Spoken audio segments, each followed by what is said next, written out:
I thought it was just a joke, something to show everyone I was still fun and free. But why did my boyfriend's face look so angry when I kissed my ex by the grill? I never imagined that one dare at a family BBQ would cost me everything I thought I controlled. My name is Lavinia Quince, and I am 32 years old, working as a social media coordinator for the local tourism board, a job that has taught me the value of image, presentation, and the way a single photograph can tell a story that words sometimes cannot capture.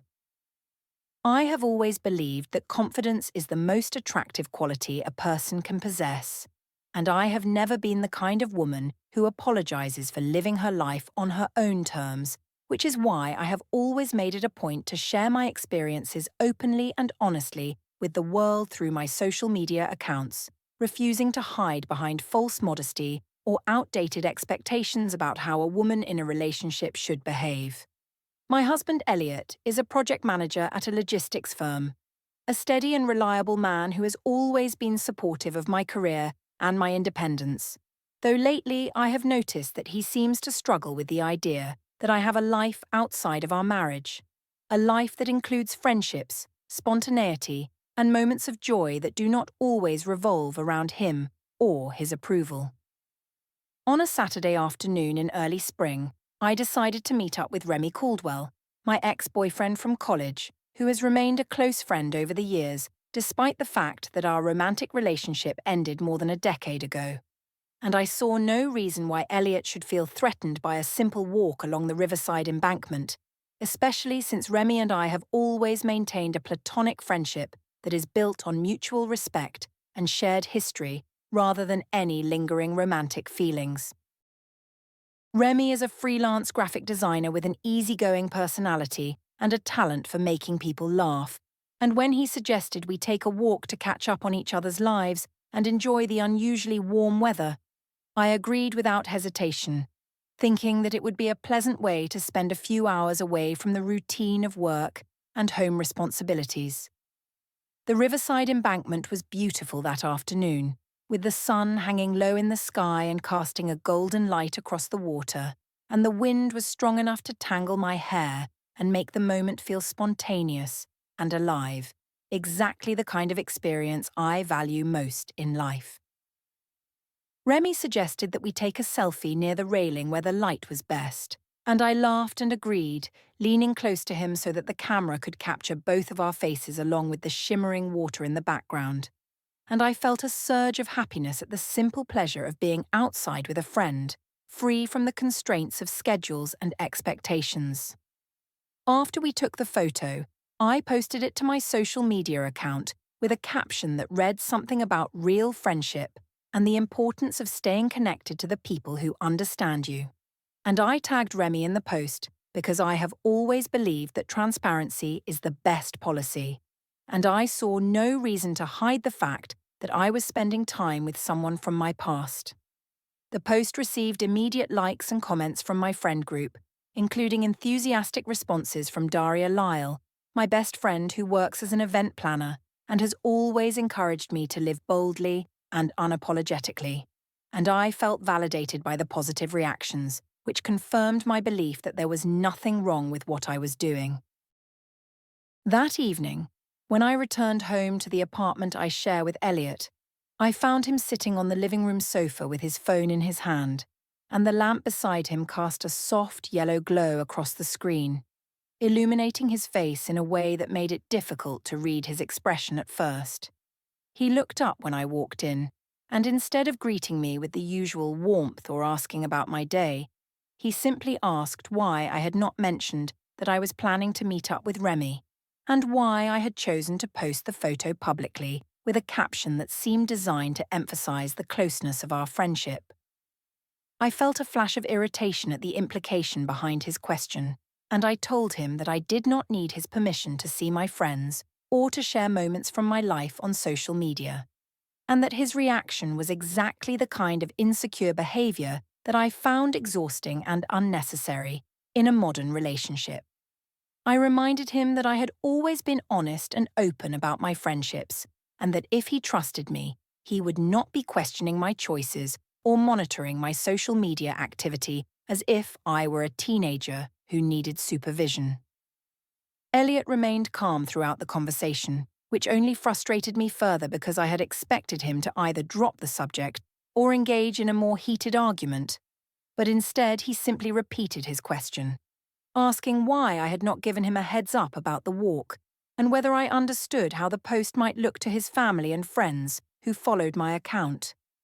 I accused him of being controlling and told him that his obsession with appearances and other people's opinions was a sign of his own insecurity, and that if he truly loved me, he would accept my need for independence and stop trying to dictate how I should behave or what I should post online. The conversation ended without resolution, with Elliot retreating into a silence that felt heavy and uncomfortable, and I convinced myself that he was simply overreacting and that he would eventually come to see things from my perspective once he had time to cool down and think rationally about the situation. The following Monday at work, I mentioned the incident to a few of my co-workers during a break, describing Elliot's reaction in a way that made it sound absurd and unreasonable. And I joked about how my boyfriend had freaked out over a harmless photo, expecting them to laugh and validate my perspective. My desk neighbor chuckled politely, but I noticed that her expression was slightly uncomfortable, as if she was not entirely sure whether my story was as funny as I was making it out to be, and I dismissed her reaction as prudishness or a lack of understanding about the dynamics of a truly equal and modern relationship. Later that week, Elliot's phone buzzed with a calendar reminder while we were both in the living room, and I caught a glimpse of the notification before he dismissed it quickly, and the entry read something about a meeting at a cafe with a specific time noted in the afternoon, though he did not offer any explanation about what the appointment was for or why he had scheduled it without mentioning it to me. I felt a flicker of annoyance at the secrecy, but I told myself that he was probably just being petty and dramatic in response to our argument, and that whatever he was planning would blow over soon enough, because Elliot had never been the type of person to hold a grudge or take serious action without discussing it with me first, or so I believed at the time. In the days following the Riverside incident, I made a conscious decision to continue living my life without adjusting my behavior to accommodate Elliot's insecurities, which I believed were rooted in outdated expectations about how women in relationships should conduct themselves, and I refused to allow his discomfort to dictate the way I interacted with my friends or shared my experiences with the world.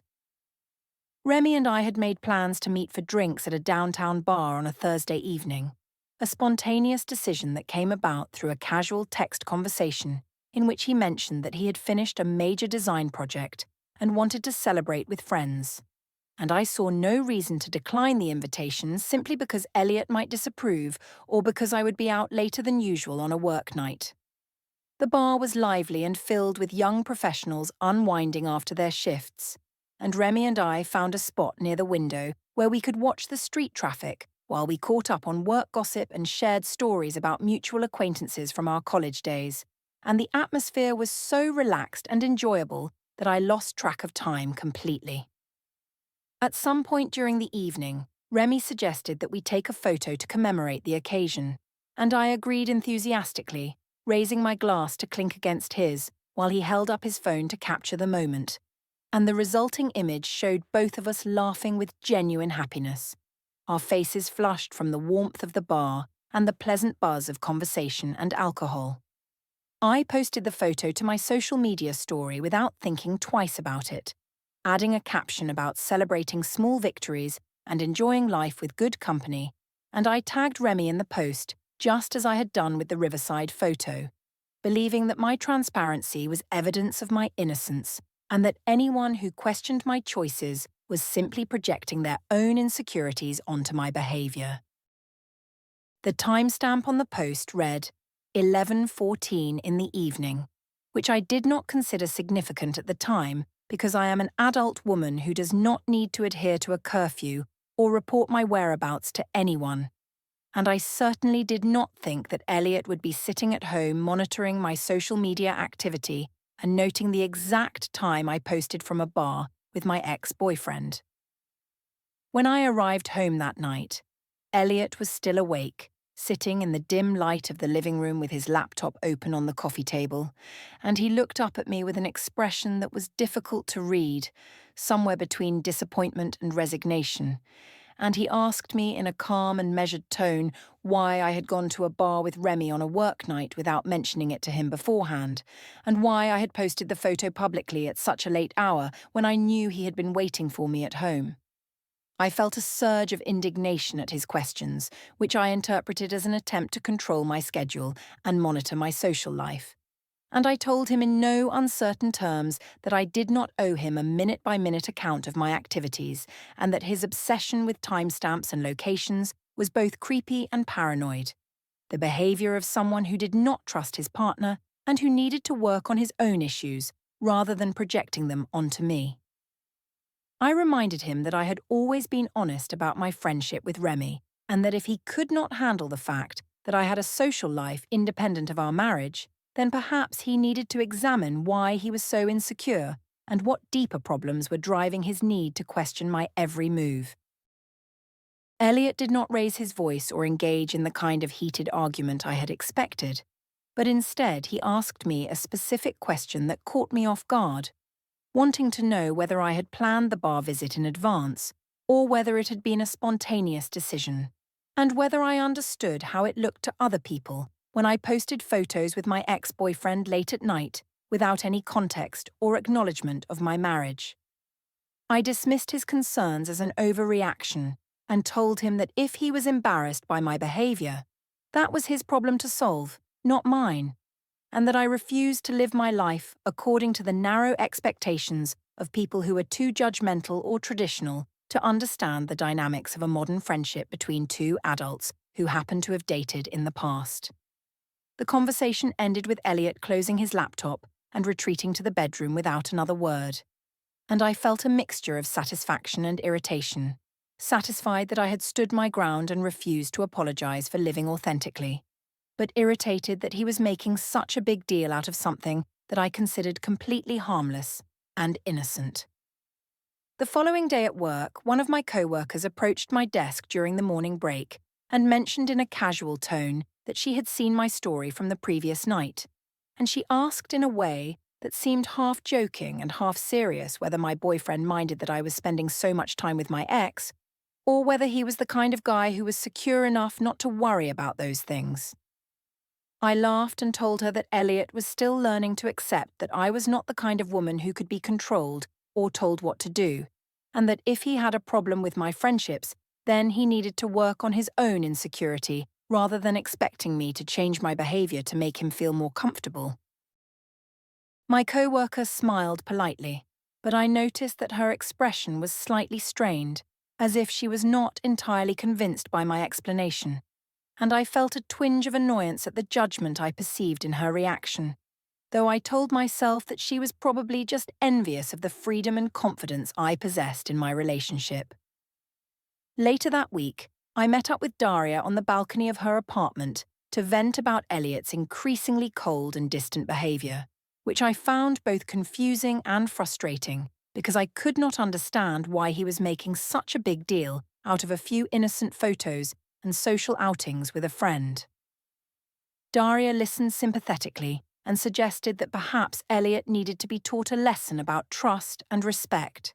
and that sometimes men needed a dramatic demonstration to understand that they could not control their partners through sulking or silent treatment. She mentioned that Elliot's family was hosting a barbecue in a few weeks, and she suggested that I should do something bold and memorable at the event to make it clear that I would not be changing my behavior or apologizing for being myself, and that if Elliot wanted to continue our relationship, he would need to accept me exactly as I was.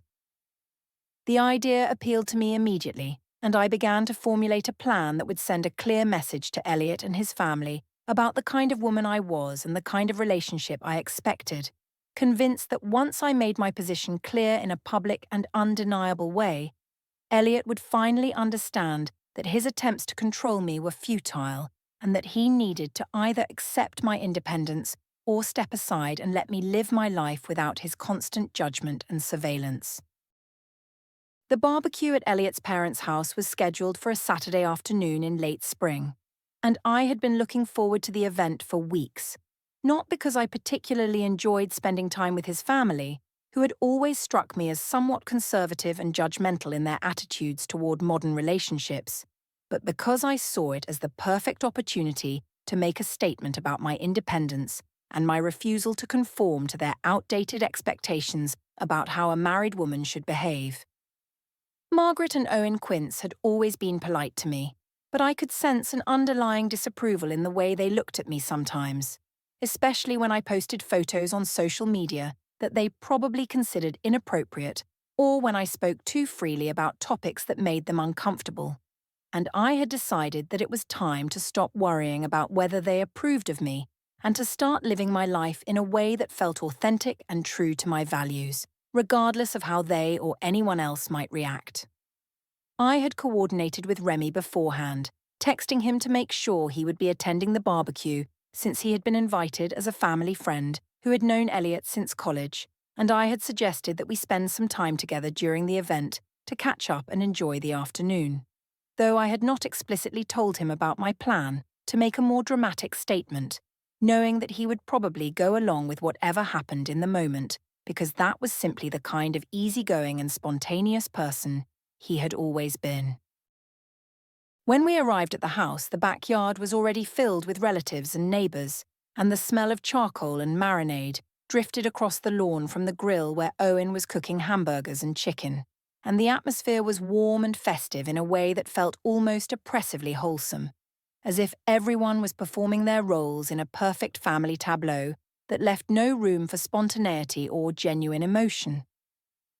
I found Remy near the grill, standing by the picnic table that had been set up in the corner of the yard, and we started talking and laughing about shared memories from college, and I could feel the eyes of several family members on us, including Elliot's sister Iris, who was watching from across the yard with an expression that seemed somewhere between concern and disapproval. Daria had come with me to the event, and she was holding her phone up periodically to capture moments on video, which she planned to post on her own social media accounts, and I encouraged her to keep filming because I wanted there to be a record of the afternoon, a permanent documentation of my refusal to be controlled or silenced by people who could not understand or accept the way I chose to live my life. The more I talked with Remy, the more I felt a sense of power and control building inside me, a feeling that I was about to do something bold and significant that would force everyone, especially Elliot, to acknowledge that I was not going to change or apologize or shrink myself to fit into their narrow definitions of acceptable behavior. At some point during the conversation, I made a decision that felt both spontaneous and inevitable, and I leaned in close to Remy and kissed him on the lips, holding the kiss for several seconds while the conversations around us seemed to pause and the entire backyard fell into a kind of shocked silence, and I could feel the weight of everyone's attention focused on us in that moment, the disbelief and disapproval radiating from the family members who had witnessed what I had just done. When I pulled back from the kiss, I was smiling, and I looked around at the assembled guests with a kind of defiant confidence. And I said in a voice that was loud enough for everyone to hear that if anyone had a problem with what I had just done, especially Elliot, they were welcome to leave, because I was not going to apologize for being myself or for refusing to live according to other people's rules and expectations. A crumpled napkin with a smudge of my lipstick fell from the picnic table corner and landed on the grass, a small physical remnant of the moment that I did not bother to pick up because I was too focused on the reactions of the people around me. Elliot was standing near the fence on the other side of the yard, holding a plate of potato salad that he had been carrying to one of the tables, and his face was completely blank, devoid of the anger or hurt or shock that I had expected to see, and his knuckles were white where they gripped the edge of the plate, the only visible sign that he had registered what had just happened. He stood there for a long moment, not moving or speaking, and then he set the plate down carefully on a folding chair and walked toward the house without looking at me or acknowledging anyone else. And I felt a strange mixture of triumph and confusion because his reaction was not at all what I had anticipated. and I had expected him to either confront me publicly or storm off in a dramatic display of emotion that would prove he was as insecure and controlling as I had always believed. Iris, Elliot's sister, approached me a few minutes later with an expression that was both sad and angry, and she asked me in a low voice whether I understood what I had just done and how disrespectful it was to behave that way in her parents' home, in front of their family and friends, and whether I had any consideration at all for Elliot's feelings or for the values that their family held important. I told her that I was tired of being judged by people who could not accept that relationships in the modern world were different from the relationships of previous generations, and that if she and her family were too uptight and traditional to understand the importance of honesty and transparency, then that was their problem, not mine, and that Elliot would eventually come to see that I had done nothing wrong and that his hurt feelings were the result of his own inability to trust me and accept me for who I was. Inside the house in Margaret's kitchen after most of the guests had left, I could hear the murmur of serious conversation, and I caught fragments of sentences through the screen door, including Margaret's voice saying something about being ashamed and disrespected, and Owen's quieter response agreeing that what had happened was unacceptable and that they needed to support their son through whatever decisions he chose to make. I felt a flash of anger at their presumption that they had any right to judge me or to discuss my relationship with Elliot as if I were not present, but I also felt the first stirrings of unease, a sense that perhaps the situation was not unfolding quite the way I had expected, and that the balance of power and control that I had been so confident in maintaining might be shifting in ways that I had not anticipated or prepared for. In the weeks following the barbecue, I noticed a distinct shift in the way Elliot's family treated me, though I refused to acknowledge that their coldness had anything to do with my own behaviour, preferring instead to attribute their distance to their inability to accept a woman who refused to conform to their traditional and outdated expectations about marriage and respectability. Margaret stopped calling me to ask about my work or to invite me to help with family planning, and when I did see her at family gatherings, her greetings were polite but perfunctory, lacking the warmth that had characterized our interactions in the early years of my marriage to Elliot. And I told myself that she was simply showing her true colours and revealing the conditional nature of her acceptance, which had always been dependent on my willingness to play the role of the dutiful daughter-in-law rather than being my authentic self. Owen barely spoke to me at all anymore, directing his conversation exclusively toward Elliot and other family members, and when I tried to engage him in small talk, his responses were brief and non-committal, as if he could not be bothered to maintain even the pretense of civility towards someone who had so thoroughly violated the sanctity of his home and his family's values. Iris had become particularly distant, and her coldness hurt more than I wanted to admit because I had always thought of her as someone who might understand my perspective, given that she was closer to my age and presumably more modern in her thinking than her parents, but instead she seemed to have taken Elliot's side completely, treating me with a kind of chilly politeness that made it clear she had no interest in maintaining any kind of friendship or even cordial relationship with me. I convinced myself that she was jealous of my confidence and independence, or that she had always resented me for taking her brother's attention away from the family, and I refused to consider the possibility that her reaction was based on a genuine belief that I had behaved cruelly and disrespectfully towards someone she loved and wanted to protect from further harm. A few weeks after the barbecue, the family gathered at the community centre hall for a cousin's birthday celebration,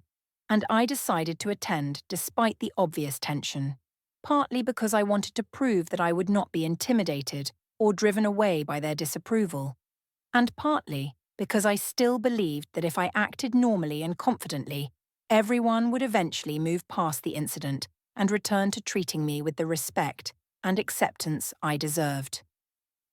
The community centre was a large open space that smelled of industrial coffee and vanilla frosting from the birthday cake that had been set up on a long table near the windows, and the atmosphere was festive but strained, with small clusters of family members talking quietly and glancing in my direction whenever I moved around the room. I brought a gift for the birthday cousin and made a point of smiling and greeting everyone warmly, determined to show that I was unbothered by their judgment and that I considered myself to be on equal footing with all of them, regardless of what had happened at the barbecue or what they might have heard through the family gossip network.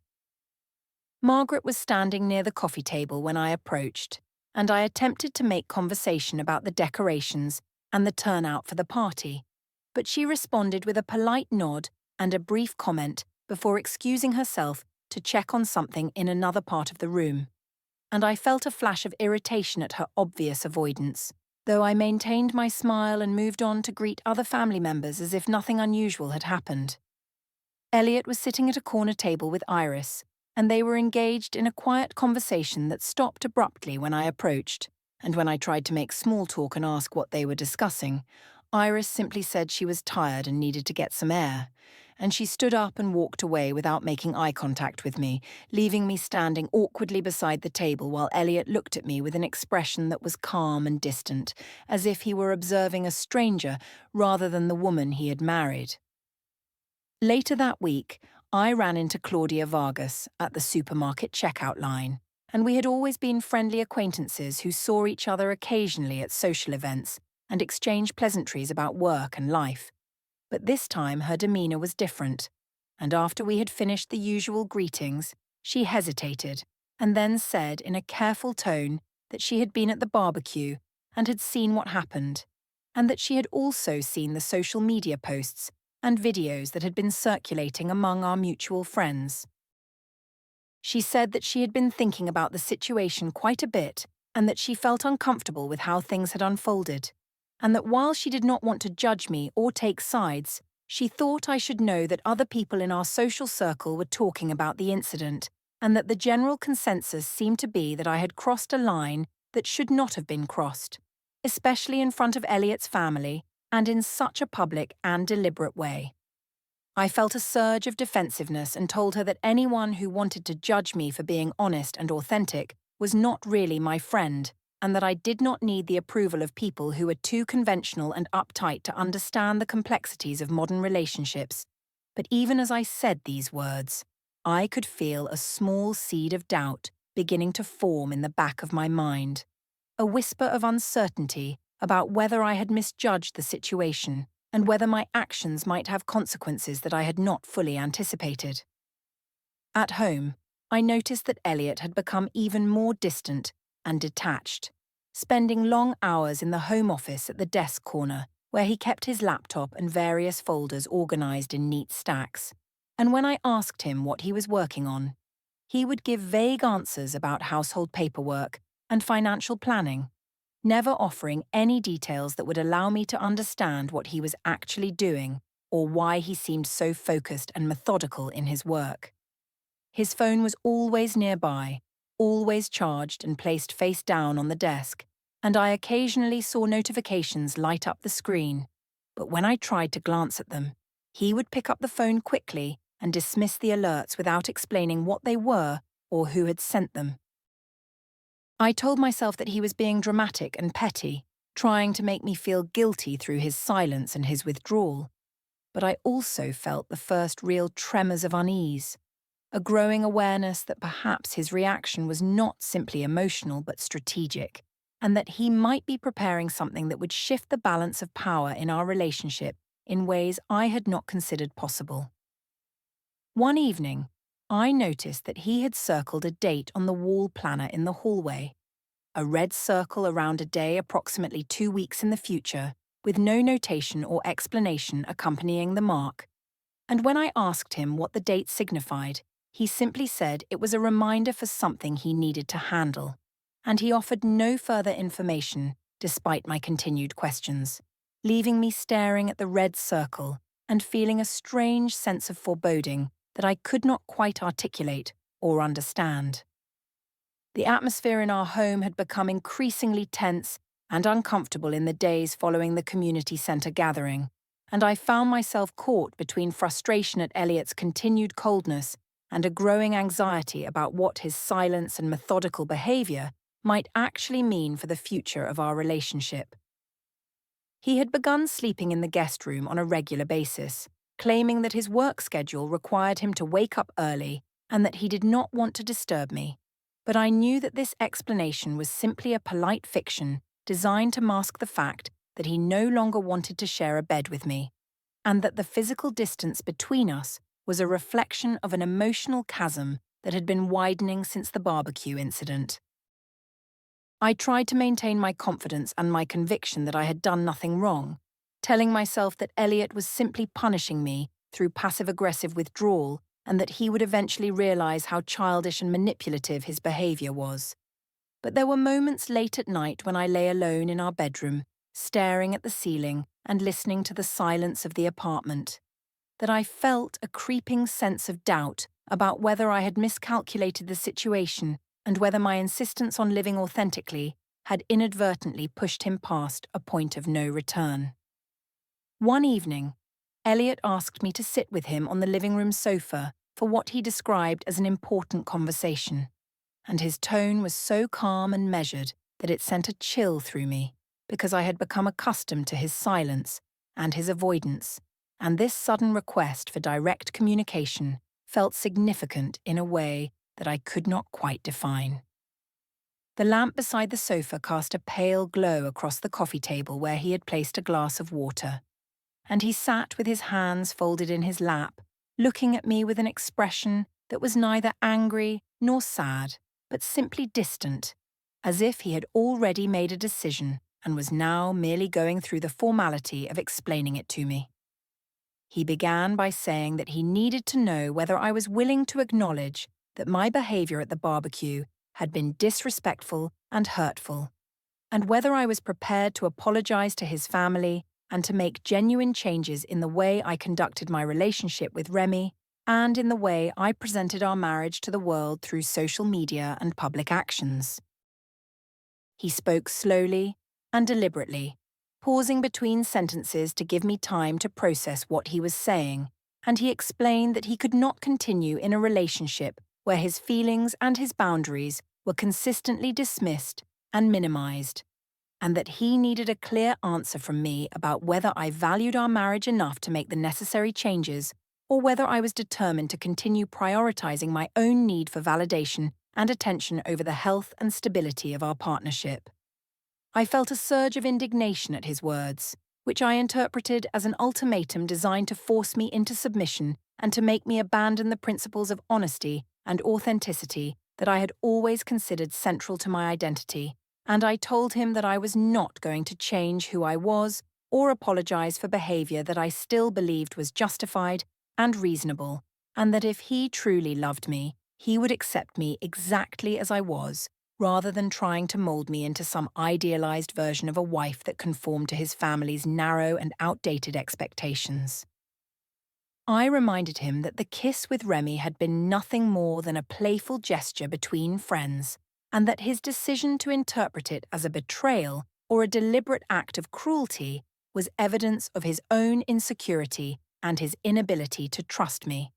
And I suggested that perhaps he was the one who needed to change, to work on his jealousy and his need for control, rather than expecting me to sacrifice my independence and my authentic self-expression for the sake of maintaining peace with his conservative and judgmental family. Elliot listened to my entire response without interrupting, and when I finished speaking, he nodded slowly and stood up from the sofa, and he said in a voice that was quiet but absolutely certain that he understood my position and that my answer had made things very clear for him, and that he would be handling matters moving forward in the way he thought was appropriate and necessary. He walked toward the bedroom without saying anything else, and I heard him moving items around in the closet, and when I went to see what he was doing, I found that he was systematically transferring the remainder of his clothes and personal belongings into the guest room, creating a complete physical separation between us that felt final and irreversible in a way that his previous sleeping arrangements had not. I demanded to know what he was doing and why he was being so dramatic over a simple disagreement, but he simply continued organizing his things with a calm efficiency that was more unsettling than any display of anger would have been. The next morning, I woke to find that Elliot had left the apartment early, and I noticed that he had taken a folder with him, the same folder I had seen him working on at the home office desk corner over the past several weeks, and my curiosity mixed with anxiety drove me to follow him, though I maintained enough distance that he would not notice my presence.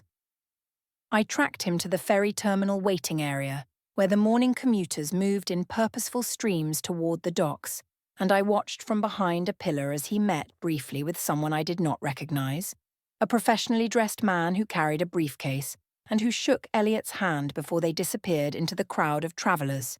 and I lost sight of them in the chaos of departures and arrivals.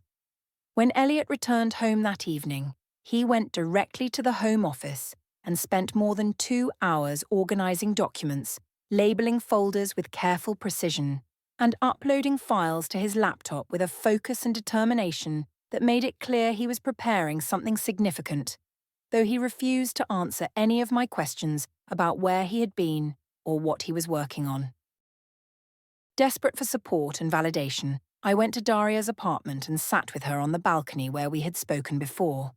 and I vented about Elliot's cold and calculating behavior, describing how he seemed to be constructing some kind of case against me through his obsessive documentation and his mysterious meetings, and I expected Daria to encourage me and to reassure me that I was right to stand my ground. But instead, she looked uncomfortable and said that perhaps things had gone too far and that maybe I should consider whether the statement I had made at the barbecue had been worth the consequences that were now unfolding. Her response shocked me and made me feel betrayed, because she had been the one who encouraged me to do something bold in the first place, and now she seemed to be retreating from her support and suggesting that I bore some responsibility for the deterioration of my marriage, and I left her apartment feeling more alone and uncertain than I had felt in years, though I still clung to the belief that Elliot's reaction was disproportionate and that eventually everyone would see that I had simply been exercising my right to live freely and honestly. The final unraveling began on a Tuesday afternoon when I was sitting on the living room sofa scrolling through my phone, and I received a text message from a distant cousin asking if I had seen the family group chat, which seemed like an odd question because I had not received any notifications from that particular chat in several days. And when I tried to open the conversation thread, I realized with a sinking feeling that I was no longer a member of the group, having been quietly removed at some point without my knowledge or consent. Within minutes, another message arrived from a family friend who had forwarded screenshots to me, and what I saw on my screen made my stomach twist with a combination of shock and fury,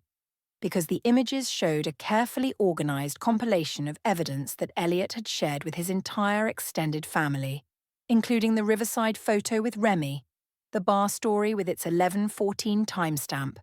a video clip from Daria's phone showing the moment I kissed Remy at the barbecue with the crumpled napkin visible on the picnic table corner, and a written summary that outlined the pattern of public disrespect and deliberate boundary violations that had occurred over the past several months. Accompanying the evidence was a brief message from Elliot that was calm and measured in its tone, explaining that he had tried repeatedly to address these issues privately through conversation and requests for mutual respect,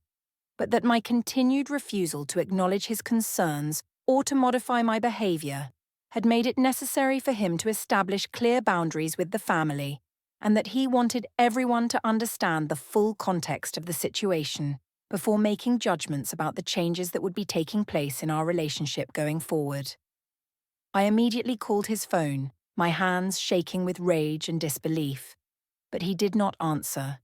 and when I sent him a series of furious text messages demanding an explanation and accusing him of betraying my privacy and manipulating his family against me, he responded only once with a single sentence stating that everything he needed to say had been included in the message, and that I should respect his decision to handle the situation in the way he felt was appropriate and necessary. I drove to Daria's apartment in a state of panic and anger, bursting into her living room and shoving my phone in her face to show her the screenshots and to demand that she validate my outrage and confirm that Elliot had crossed an unforgivable line by sharing private relationship matters with his family. But instead of offering the support I desperately needed, Daria looked at the images with an expression of discomfort and guilt. And she admitted quietly that she had been feeling increasingly uneasy about the role she had played in encouraging my behavior at the barbecue, and that seeing the evidence compiled so methodically had made her realize that perhaps Elliot's perspective had been more reasonable than she had initially understood.